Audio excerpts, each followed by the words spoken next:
Hola, les saluda el pastor Luis Solano de Comunidad Cristiana El Reflejo, acá en Llorente de Tibás, San José de Costa Rica. Nosotros acá en nuestro país este fin de semana estuvimos celebrando el Día de las Madres, que aparentemente somos el único país donde la celebración del Día de la Madre se queda acomodada en el calendario para estas fechas. Entonces quise hablar en la prédica de hoy sobre el rol o el papel de las madres dentro del plan de Dios. De alguna u otra forma, el Señor desde el inicio, desde que formó al hombre y lo estableció en la tierra, quiso darle esta estructura precisamente a la procreación del hombre y el cuidado precisamente del ser humano mientras éste está pequeño, mientras es un ser vulnerable e indefenso. Y entonces de esta manera Dios hace un arreglo especial a través de la figura de la mujer. La Biblia dice macho y hembra los creó, hablando del varón y de la mujer. Y entonces le encomienda a la mujer una labor especial en el tema de la atención y del cuidado de los hijos, de los humanos en su etapa de crecimiento, de vulnerabilidad, de desarrollo. Esto inicia precisamente desde el mismísimo jardín del Edén. Nosotros creemos en el relato de la creación, que Dios de la nada crea el universo y establece un lugar especial en este planeta, en la Tierra, para que los seres humanos pudiéramos ser y desarrollarnos acá. Y entonces desde un inicio Él pone al hombre en la tierra. Después de ver que el hombre está en soledad, decide ponerle una compañera, formarla a partir de una de sus costillas, que es como el relato de la creación lo dice. Y entonces esta compañera se convierte precisamente en la que tiene la responsabilidad de concebir, y durante la gestación, durante un periodo de 9 meses, llevar en sus entrañas, en sus adentros, al fruto precisamente de esa procreación. Y después, de una manera bastante dolorosa, traerlo a la vida fuera del vientre.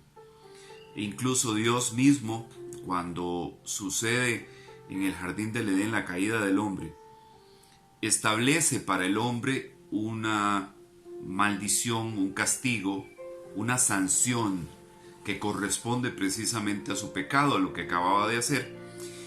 E igualmente para la mujer también establece una sanción. Y una de las cosas que le dice a la mujer es que con dolor iba a dar a luz a sus hijos. Entonces, desde ahí precisamente comienza la labor sacrificada y entregada de una madre a la existencia, a la vida de sus hijos. En el libro de Génesis, precisamente, en el capítulo 3 y el versículo 20, es el mismo Adán, o sea, el mismo hombre, el que le pone nombre a su mujer. ¿Ok? Tanto el hombre como la mujer eran considerados Adán, que es como está escrito en hebreo. Adán significa humano o de la tierra, terrestre, terrícola. Sin embargo, Adán, el varón, decide hacer una distinción para con su pareja, para con su mujer, y ponerle un nombre. Y este nombre precisamente corresponde a esta labor de maternidad que recae sobre la mujer. Génesis en el capítulo 3 y el versículo 20 dice: y llamó Adán el nombre de su mujer Eva, por cuanto ella era madre de todos los vivientes. Y precisamente eso es lo que Eva significa, madre de todos los vivientes. Eso es lo que nos da a entender a nosotros, es que de esa mujer inicial provenimos absolutamente todos los seres humanos. Dios la deja a ella como la fábrica original de la humanidad. Entonces, al haber concebido Eva, en varias oportunidades dice que tuvo hijos e hijas. Al haber concebido Eva, en principio a Caín y luego a Abel y otros descendientes más, se convierte en el inicio, en el origen, en el génesis de la humanidad. Porque todos, absolutamente todos los seres humanos, partimos precisamente de esa procreación inicial. ¿Ok? Entonces, Eva es la madre de todas las madres en el ser humano, en la humanidad exactamente. Y en la Biblia se relatan o se habla precisamente de muchas madres, de muchas mujeres extraordinarias que realizaron roles maternos por encima de sus posibilidades muchísimas veces, incluso a destiempo, en circunstancias muy difíciles, en esterilidades, por ejemplo. En la antigua sociedad hebrea, el hecho de que una mujer fuera estéril era una maldición. La mujer había sido concebida en principio de acuerdo con lo que visualizaba esta sociedad, con el propósito de procrear, de gestar y de cuidar de los hijos y de su marido. El hombre era el que se encargaba de la parte de la provisión y del trabajo. Entonces, una mujer que había sido pensada o diseñada para que fuera madre, que era estéril, era una mujer que no se consideraba importante. Ya de por sí las mujeres no eran importantes dentro de esta sociedad hebrea antigua, y una mujer que no podía tener hijos era despreciada prácticamente. Entonces, la Biblia habla del caso de Sara, una mujer que no podía tener hijos, la esposa de Abraham. Originalmente se llamaba Sarai. No podía tener hijos y ya era una mujer de edad avanzada, ya no estábamos hablando de una mujer joven. Entonces las posibilidades de que Sara se convirtiera en madre se habían agotado. Pero vea donde Dios interviene y le da vuelta completamente a una historia, a una realidad de estas. En Génesis, en el capítulo 21 y los versículos del 1 al 7 dice lo siguiente: visitó Jehová a Sara, como había dicho, e hizo Jehová con Sara como había hablado. Sara concibió y dio a Abraham un hijo en su vejez, en el tiempo que Dios le había dicho. Y llamó a Abraham el nombre de su hijo que le nació, que le dio a luz Sara, Isaac. Y circuncidó a Abraham a su hijo Isaac de 8 días, como Dios le había mandado. Y era Abraham de 100 años cuando nació Isaac su hijo. Entonces dijo Sara: Dios me ha hecho reír, y cualquiera que lo oyere se reirá conmigo. Y añadió: ¿quién dijera a Abraham que Sara habría de dar de mamar a hijos? Pues le he dado un hijo en su vejez. Para que ustedes me entiendan, hermanos. Primero, Sara era estéril, no podía tener hijos. De esta esterilidad y con el estrés de parte de Sara de darle un hijo a su esposo Abraham, le entrega a Agar su esclava para que Abraham se acueste con ella, tenga intimidad con ella, y de ahí surge Ismael, que viene a ser el hijo mayor de Abraham. Sin embargo, se le da una promesa a Abraham. Se le dice a Abraham que su esposa Sara va a quedar embarazada. ¿Por qué es que a Sara le da risa? Porque Abraham tiene 100 años y Sara tiene 90. Entonces imagínese usted lo que es una mujer, una abuela de 90 años, embarazada y, como dice ella, dando de mamar a hijos. Solo un hijo tuvo, solo Isaac, a esta edad de 90 años, pero tuvo la capacidad de poder criarlo, de poder desarrollarlo, de poder educarlo y de poder darle de mamar. Una adulta mayor de 90 años. Una madre totalmente fuera de tiempo, pero con un propósito de parte de Dios para con ella. ¿Por qué? Porque por esa descendencia serían bendecidas todas las naciones de la tierra, como ha sido hasta el día de hoy. Bien, las madres tienen cualidades particulares, especiales, hacen cosas extraordinarias. Hay un decir famoso en la sociedad que dice: madre solo hay una, y es que en realidad es así. Las madres cumplen roles muy por encima de sus capacidades muchas veces, y hacen lo que sea necesario, lo que haga falta, por cuidar y defender a sus hijos. Hay una madre que se menciona en la Biblia que hizo precisamente esto. Ante la prohibición de Faraón de dar a luz hijos varones, esta mujer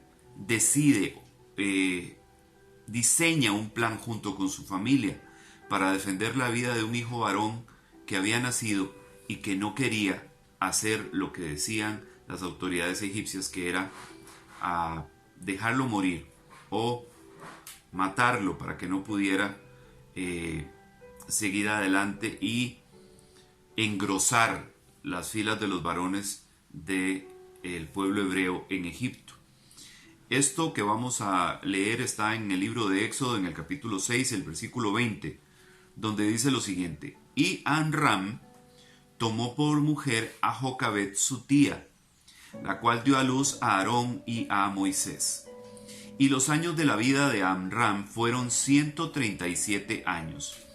Un varón de la familia de Leví, dice ahora Éxodo capítulo 2, versículos del 1 al 10, dice así: un varón de la familia de Leví fue y tomó por mujer a una hija de Leví, la que concibió y dio a luz un hijo, y viéndole que era hermoso, le tuvo escondido por 3 meses. Este es Moisés. Dice: pero no pudiendo ocultarle más tiempo, tomó una arquilla de juncos y la calafateó con asfalto y brea, y colocó en ella al niño y lo puso en un carrizal a la orilla del río. Y una hermana suya se puso a lo lejos para ver lo que le acontecería. Y la hija de Faraón descendió a lavarse al río, y paseándose sus doncellas por la ribera del río, vio ella la arquilla en el carrizal, y envió una criada suya que la tomase. Y cuando la abrió, vio al niño, y aquí que el niño lloraba. Y teniendo compasión de él, dijo: de los niños de los hebreos es este. Entonces su hermana dijo a la hija de Faraón: ¿iré a llamarte una nodriza de las hebreas para que te críe este niño? Y la hija de Faraón respondió: ve. Entonces fue la doncella y llamó a la madre del niño, a la cual dijo la hija de Faraón: lleva este niño y críamelo, y yo te lo pagaré. Y la mujer tomó al niño y lo crió. Y cuando el niño creció, ella lo trajo a la hija de Faraón, la cual lo prohijó, lo tomó como su hijo, y le puso por nombre Moisés, diciendo: porque de las aguas lo saqué. Entonces Jocabet, que fue la madre de Moisés, escondió a su hijo durante 3 meses para que no lo mataran, porque la orden de Faraón era matar a todos los varones que nacieran de los hebreos, a todos los niños varones. Entonces ella lo esconde por 3 meses, cuando ya se hizo imposible seguir ocultando al bebé. Entonces diseñan un plan para ver cómo logran salvarle la vida a Moisés. Lo ponen en una arquilla de juncos, o sea, como en una especie de barcaza. Esta barcaza la forran por fuera, la recubren con brea para que no se le filtre el agua, y ponen al bebé en el Nilo, río arriba, corriente arriba, para que la corriente del río lo lleve hasta donde ellos sabían que la hija del faraón tenía la costumbre de bañarse todos los días. Entonces, en el momento en que la hija de Faraón se está bañando, la barcaza esta pequeña llega con el bebé está llorando. Miriam, que era la hermana de Moisés, miraba de lejos, y cuando esto sucede se acerca y le dice: ¿quieres que te consiga una nodriza para que se encargue del bebé a nombre tuyo? Y precisamente es a Jocabet, la propia madre de Moisés, la que se convierte en la nodriza de su propio hijo. Y no solamente se encarga de criar a su propio hijo, sino que además de eso le pagan. Vea usted lo que es un plan bien hecho y una estrategia de familia funcionando. ¿Ok? Ya nosotros sabemos en qué se convirtió Moisés, en el libertador de Israel. Saca al pueblo de Israel de Egipto de manera milagrosa a través de la mano poderosa de Dios. Entonces, nosotros vemos de esta forma cómo es que una madre con ese corazón especial que Dios le ha dado hace cualquier cosa por defender a sus hijos. Cualquier cosa, hermanos. Cualquier cosa. Todo este plan para salvar a Moisés, que había de ser el libertador de Israel, y que al final cumple perfectamente la voluntad de Dios, tal cual él había establecido desde un principio. Pero Dios contaba con Jocabed.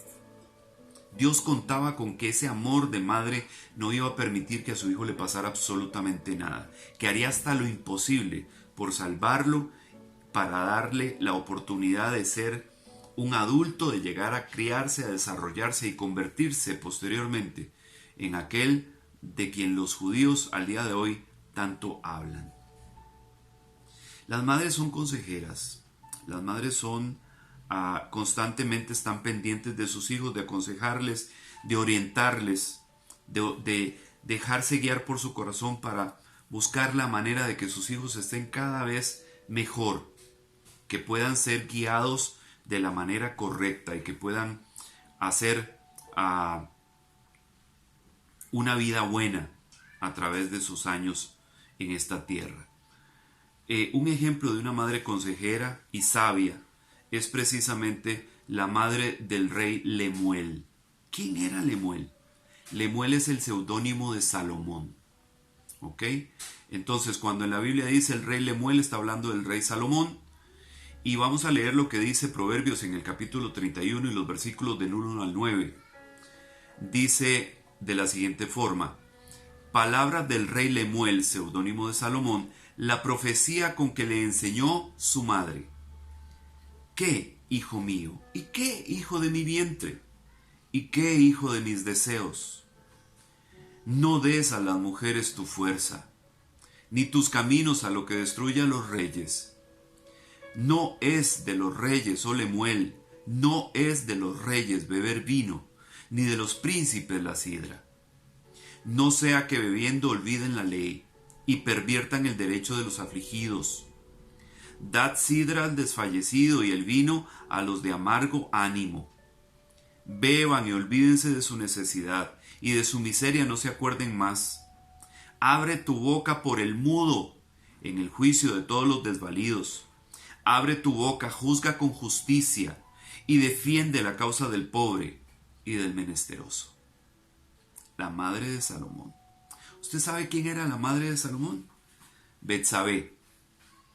Aquella mujer que David tomó como suya, aquella mujer esposa de Urías que David mandó asesinar. Esta mujer, Betsabé, para que usted no se haga malos conceptos acerca de Betsabé. Betsabé fue una víctima del poder y de la autoridad del rey. ¿Quién podía decirle a David que no? Era el rey. ¿Quién podía negarse a lo que el rey quería? Nadie. Entonces Betsabé, de alguna u otra forma, no es que cede a la tentación de acostarse con David, no. Betsabé es forzada a acostarse con David. O sea, Betsabé la trae David a su palacio y estando en su palacio la toma por mujer y punto. Entonces esta mujer, que nunca había dado absolutamente nada de qué hablar, que había sido una esposa digna de Urías, se convierte forzadamente en la amante de David por la autoridad del rey David que ejerce sobre ella. Sin embargo, si usted se detiene un momento a pensar, todos estos consejos que está mencionando aquí Betsabé para su hijo Salomón son consejos sabios, son consejos de una mujer centrada, de una mujer ubicada. No podríamos creer que una mujer como esta haya sucumbido ante la tentación del rey. En realidad no. Entonces, entre otras cosas, le dice a Salomón que no se dé al vino. ¿Por qué? Que no le meta muy fuerte al tema de la bebida. Porque dice, no sea que bebiendo olviden la ley. O sea, no sea que te empeces a acostumbrar a beber vino y te olvides de lo que realmente tenés que hacer, que es ejercer tu autoridad como rey. ¿Ok? Dice, dele vino, dele sidra a los que lo necesitan. Usted no lo necesita, usted es un rey. Vea lo que dice acá, el 8 me gusta mucho. Abre tu boca por el mudo en el juicio de todos los desvalidos. Abre tu boca y juzga con justicia. Defiende al pobre y al menesteroso. Vea los consejos de esta mujer para su hijo. Si nosotros recordamos, Salomón fue un hombre sabio. Dios le dio esa virtud de la sabiduría. Pero sabemos que detrás de Salomón estaba su mamá. Y su mamá se encargó de recordarle a aquel sabio rey cuáles eran las cosas realmente importantes. Para eso son buenísimas las madres. Para estar pendientes de sus hijos, para aconsejarles, para llamarles la atención muchísimas veces, para imponerles disciplina y sanciones necesarias para su vida. No lo disfrutan, las madres no disfrutan castigar y disciplinar a sus hijos, pero saben claramente de que tienen que hacerlo. Y por último vamos a ver a tal vez una madre muy sobresaliente de la historia bíblica, la madre de Jesús. María, la madre de Jesús, no entendía muy bien qué era esta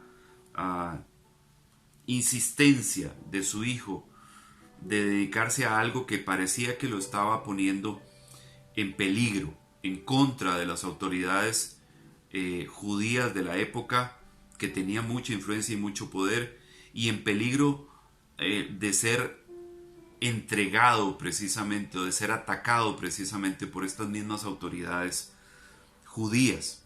Veamos lo que dice Lucas en el capítulo 8 y los versículos 19 al 21. Dice, entonces su madre, María, y sus hermanos vinieron a él, pero no podían llegar hasta él por causa de la multitud. Y se le avisó diciendo, tu madre y tus hermanos están afuera y quieren verte. Él entonces respondiendo les dijo, mi madre y mis hermanos son los que oyen la palabra de Dios y la hacen. Esto es una clara señal de que hasta ese momento ni su madre ni sus hermanos le seguían. María estaba tal vez confundida por la forma en que este hijo suyo estaba llevando adelante un trabajo, un ministerio que parecía ponerlo en riesgo, que le ponía desafiando todo lo establecido en la ley de Moisés y los profetas.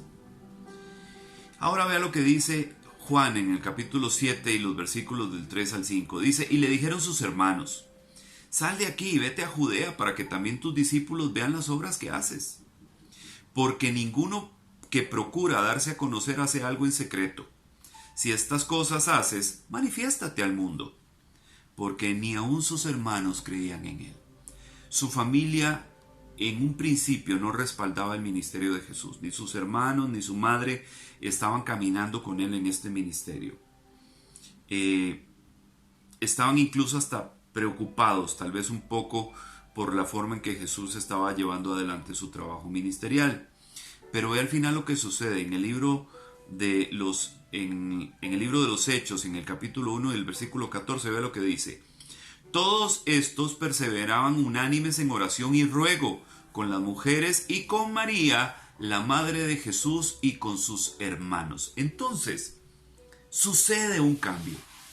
Aquella María, madre de Jesús, que no estaba muy convencida de lo que su hijo estaba haciendo, termina convirtiéndose en parte del movimiento cristiano.